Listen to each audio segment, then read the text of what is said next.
In the heart of a crowded space station, a young Drake stands moments away from execution for a crime he swears he didn't commit. The hum of the deadly caller in his ears, the crowd holding its breath, and the most feared leader on the station ready to end his life. But just as the final command is about to be given, an unlikely figure appears. A grease-stained stranger with a dented badge and a secret that could shatter the governor's power forever. If you are new to the channel, then please subscribe to the channel and like the video, and tell us in the comments where are you watching from. Now, let's jump into the story. The domed heart of Orion Station pulsed with noise and light. But inside the main plaza, there was a heavy silence. Hundreds of beings from every corner of the known galaxy stood shoulder to shoulder, their eyes fixed on the raised metal platform at the center. The artificial suns above cast a bright, cold glow, making every detail clear. On that platform, a young sapphire-scaled drake named Kalor stood with his wings bound tight by magnetic locks. An energy collar, smooth and black, hummed faintly against his neck. In a few minutes, it would unleash enough power to stop both of his hearts. Kalor's golden eyes moved across the crowd. Some watched with grim interest. Others looked away, unwilling to see the end of a life. The hum of the collar grew louder in his ears, mixing with the faint vibration of the platform under his clawed feet.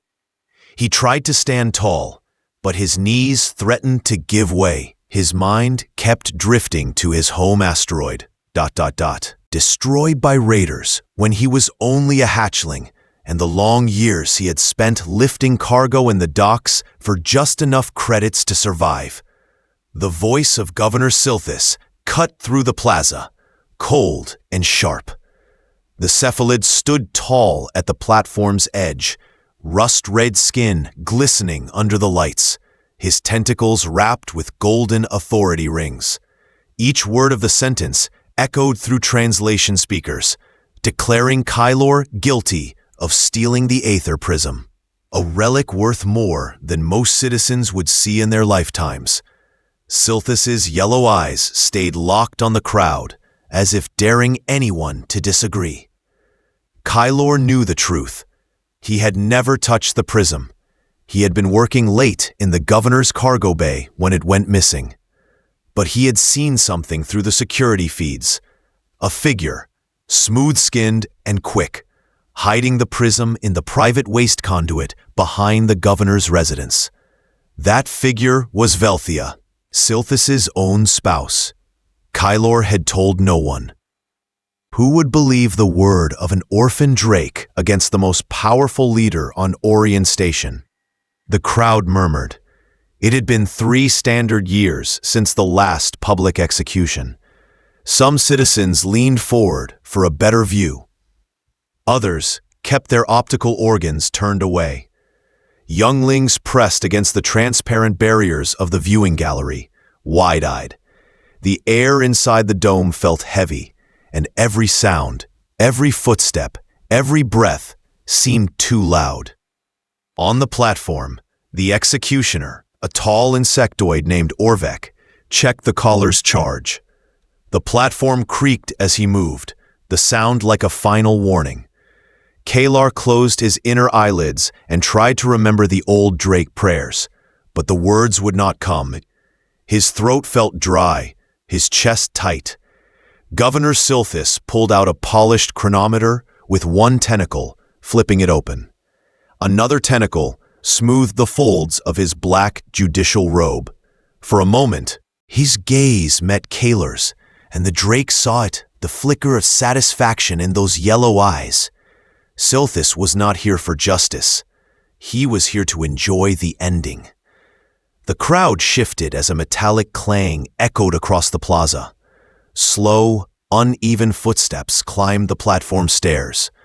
Every being turned to see the newcomer. He was a human, tall but slightly hunched, wearing a stained orange jumpsuit streaked with hydraulic fluid. His boots clanged against each step with the weight of a man who had spent too long in low-gravity bars.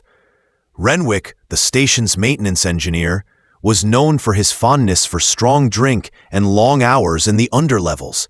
His hair was unkempt, his beard uneven, and the smell of cheap spirits drifted with him.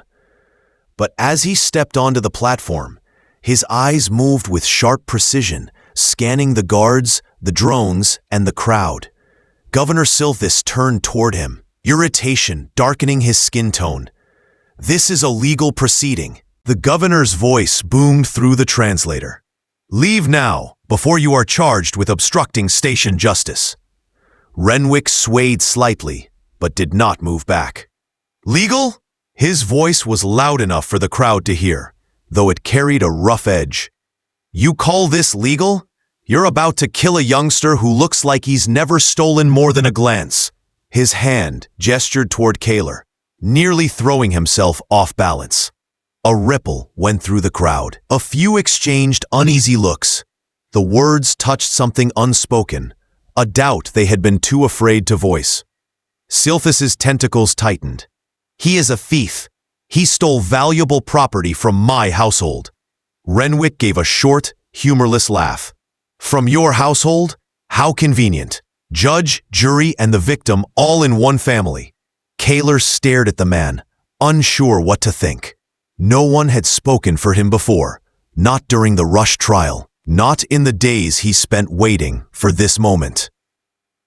Yet here was a human he had never met, standing against the most feared figure on the station.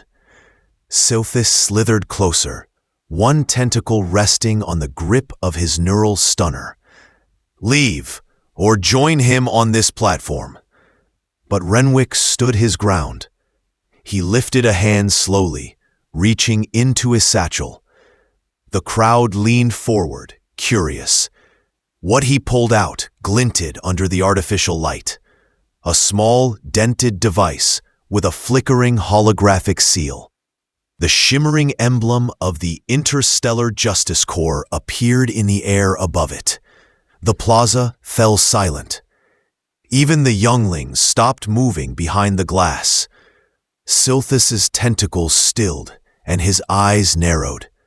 Renwick slid the badge back into his bag, but kept his gaze locked on the governor. "So, about this legal process you're so proud of," he said, voice steady now. Kaler felt something stir deep inside, the first small spark of hope. Perhaps the universe had not turned entirely against him. Perhaps, in these last minutes, ... Something was about to change. The plaza seemed to hold its breath as the faint glow from the holographic badge shimmered in the air. The emblem of the Interstellar Justice Corps rotated slowly above Renwick's hand, casting a pale blue light on the nearest faces. It was dented, scratched, and clearly weathered by time, but it was unmistakably real. In that moment, the drunk mechanic standing on the execution platform was no longer just a maintenance worker. He was something far more dangerous to the governor, an official investigator. Murmurs rolled through the crowd like ripples across water. Traders, dockhands, teachers, and travelers exchanged uneasy glances. Some leaned closer to their neighbors, whispering in low tones. Even the security drones seemed to hover more cautiously. Governor Silphus's expression shifted, the deep rust of his skin darkening further as his tentacles coiled and uncoiled with irritation. "That badge changes nothing," he said. His voice amplified through the plaza. "This matter was tried under station law. The sentence is final." Renwick's gaze stayed locked on the governor. "Station law is only law if it's just," he replied. His voice steady now, the drunken slur gone. "So let's talk about the trial. How long did it last? Who defended the accused? Where is the evidence?" His words hung in the heavy air. Several people in the crowd shifted uncomfortably. A merchant shook his head slowly, and a dockworker crossed his arms with a scowl. Silphus straightened, his yellow eyes hardening. The evidence is clear. The Aether Prism was taken while Kaler was on shift. He had full access to the bay. No one else did. No one else? Renwick asked, his tone carrying a dangerous edge. So you're telling everyone here you searched every possible location and still didn't find the prism on him? Silphus hesitated. It was gone. That was enough. Renwick reached into his satchel again. This time the crowd leaned in further, eyes wide with curiosity. When his hand emerged, it held a crystal unlike anything most of them had ever seen. It glowed with an inner light, the spiral structure within shifting like frozen lightning. The crowd gasped in unison. "Recognize this?" Renwick asked, holding the relic high so its blue light spilled across the gathered faces. "The Aether Prism. Found it an hour ago in the private waste conduit behind the governor's residence." The plaza erupted in whispers. Many turned their attention to Silphus, whose skin tone shifted in rapid pulses of red and pale. Renwick wasn't done. From the same satchel, he produced a strip of deep violet fabric, the weave rich and expensive. "Wrapped in this," he continued, "ceremonial cloth only worn by the governor's spouse. It seems like an odd way to store stolen property, doesn't it?" The governor's tentacles twitched, his voice sharp. "This is fabricati, planted evidence." A woman in the crowd, a respected teacher named Haldra, called out, "Kaler came to me that night. He said he saw something strange on the monitors, but was afraid to speak. He was frightened." A merchant named Corin added his voice. "He told me the same, said he feared for his life if anyone knew what he saw." More voices joined in, their tone growing stronger. The atmosphere in the plaza was changing. The fear that had once kept the crowd silent was giving way to something else. Suspicion and the courage to speak it aloud. Security Chief Morlin, who had been standing at the platform's edge, shifted his weight and spoke for the first time. "Governor, if the prism was found in your private conduit, that's serious. Very serious." Silphus's eyes narrowed into slits. "I will not be questioned by my own chief of security," he said, his voice dropping to a hiss.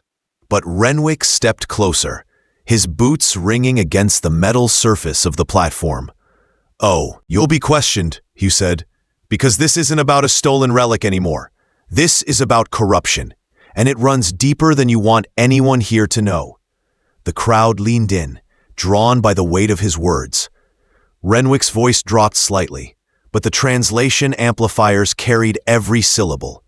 "I've been tracking you for 3 years, Silphus. Not for theft of the Aether Prism, but for what you did in the Solarian colonies. 500 million credits siphoned from government relief funds. Settlements left without defenses. You vanished, and here you are, playing governor." Gasps rippled through the plaza. The accusations hit like a physical blow.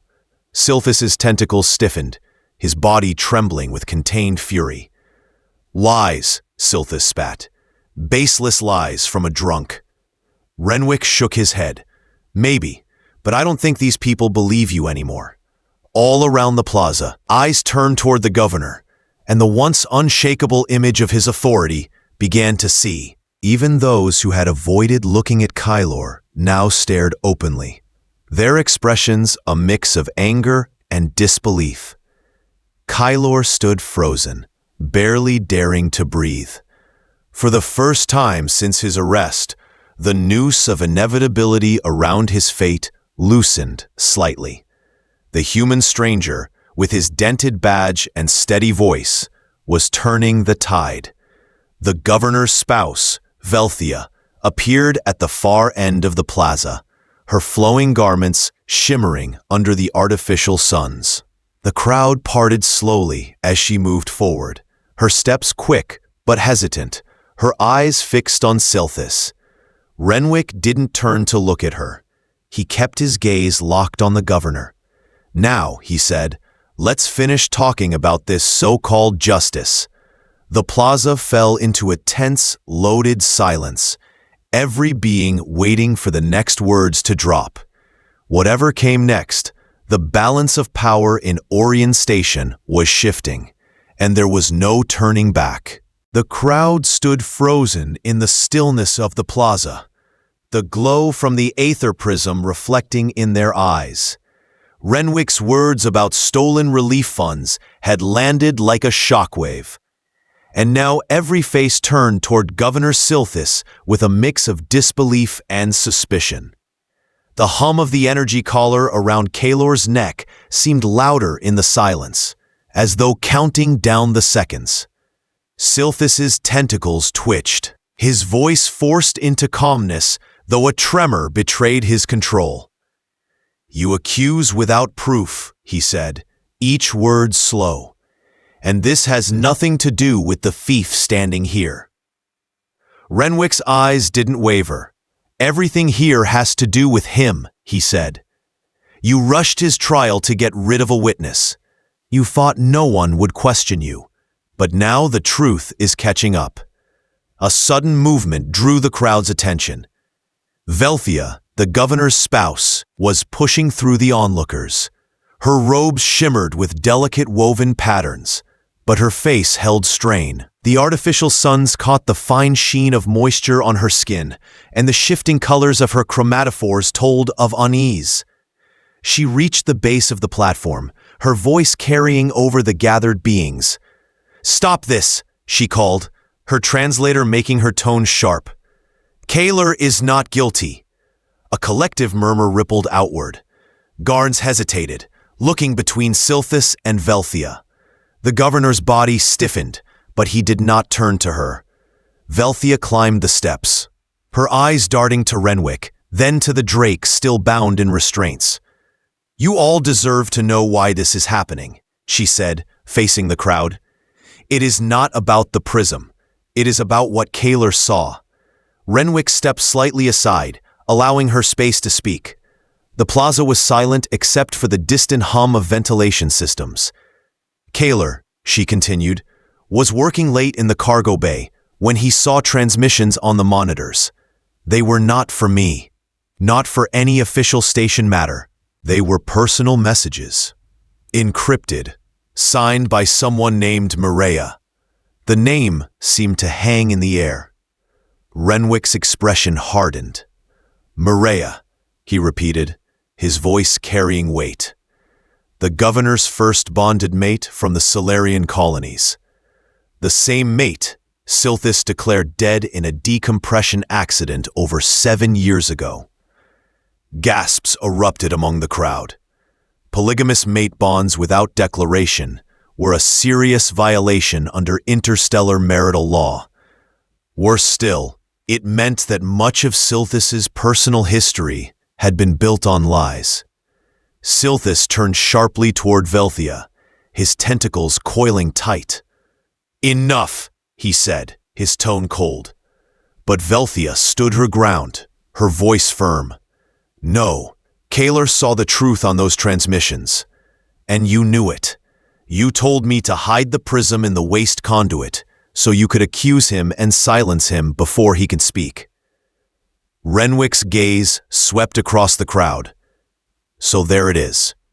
Theft, false trial, concealed communications with a supposedly dead mate and a witness who just happened to be a young dock worker without power or allies." Security Chief Moreland shifted uneasily, his hand resting near the grip of his sidearm. "Governor," he said slowly, "this is serious." Silthus's voice rose, the translator amplifying the harsh edge. "You're all being misled by a drunk with a badge and a spiteful mate. This is a station matter. My decision stands." But the mood of the plaza was changing fast. Where there had been stillness, now there was movement. Citizens stepping forward, their voices rising.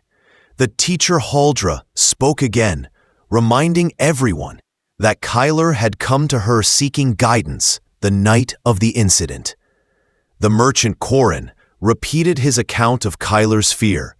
Even Corvin, the quiet old navigator, called out that justice meant more than obedience. The tide was shifting. Renwick stepped closer to the governor, his voice low, but still carrying through the ampli. "You've ruled here by fear, but fear only works until the truth shows itself. And now, Silthus, it's out in the open." Silthus's yellow eyes flicked between the crowd and Renwick. His tentacle tightened on the grip of his neural stunner. "Leave my station," he hissed, "or you will never leave at all." Renwick didn't move. "If you think I came all this way to walk away, you don't understand me at all. 3 years I've followed your trail. 3 years of lies and stolen lives. And it ends here." The crowd was pressing closer to the platform now. Security Chief Moreland took a step toward the governor, but stopped when Silthus angled his weapon toward Renwick. The air felt heavy, charged, as if the entire dome was holding a single breath. Kaelor stood motionless, his eyes fixed on the scene. For the first time, the focus was no longer on him, but on the figure who had controlled every part of this trial. And in that shift, he felt something strange, the weight of fear beginning to lift. Velthia's voice broke through the tension once more. "You told me we could bury the past, Silthus, but you can't bury the truth. Not here, not now." The governor's tentacles trembled.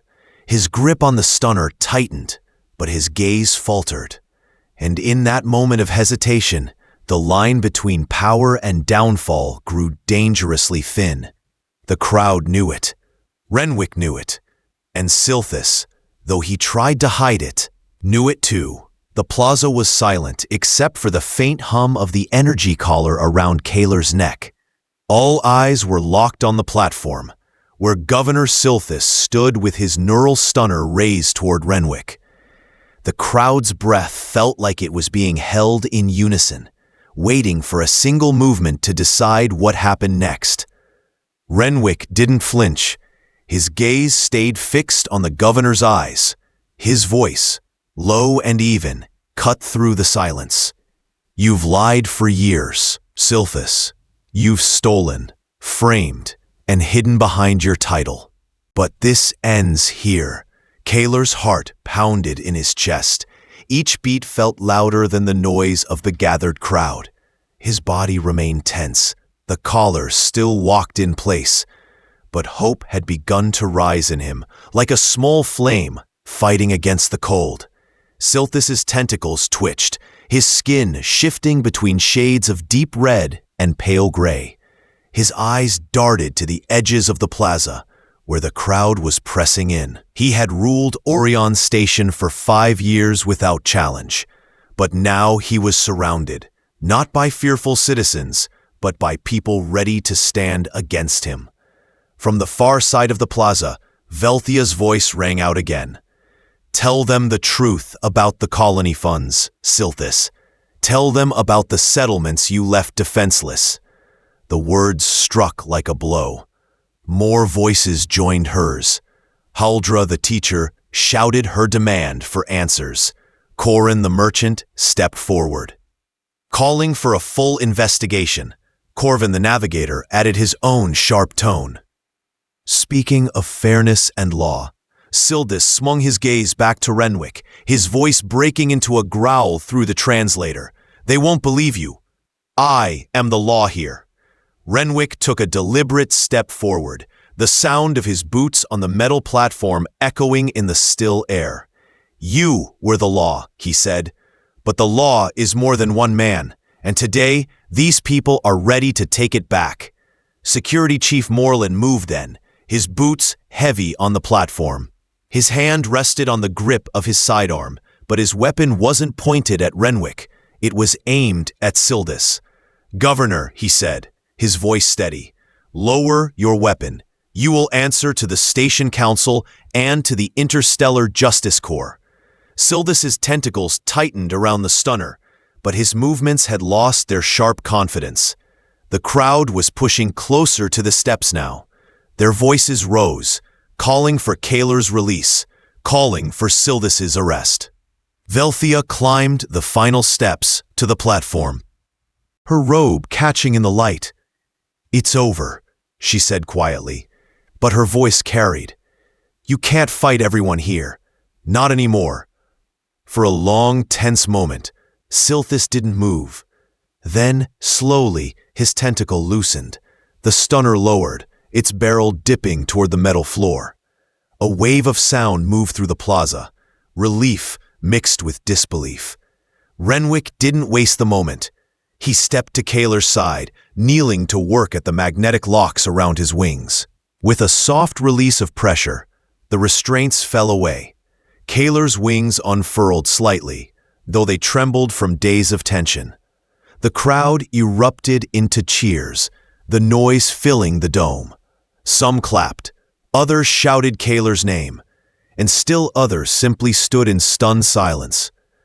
For many, it was the first time they had seen the governor's authority broken.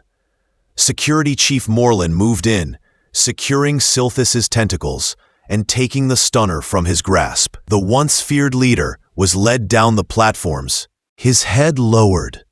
The golden authority rings on his limbs, gleaming in the artificial light. Renwick straightened, turning to face Kaler.